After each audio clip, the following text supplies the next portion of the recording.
When you focus on problems, you will have more problems. But when you focus on possibilities, you will have opportunities. With this beautiful thought, good morning to one and all. Today, I am here with a poem.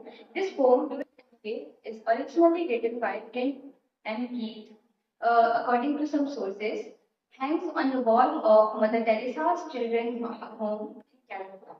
The envy. People are often unreasonable, illogical, and self-centered. Forgive them anyways. If you are kind, people may accuse you of selfish, ulterior motive. Be kind anyways. If you are successful, you will win some false friends and some succeed anyways. If you are honest and frank, people may cheat you. Be honest and frank anyways. What you spend years building, someone to destroy overnight, build it anyways.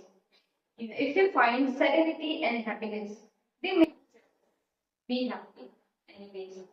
The good you do today, people will often forget tomorrow. Do good anyways. Give the world the best you have, and it may never be enough. Give the world the best you have, anyways. You see, in the final analysis, it is between you and your God. It is never between you and it is never between you and them. Thank you.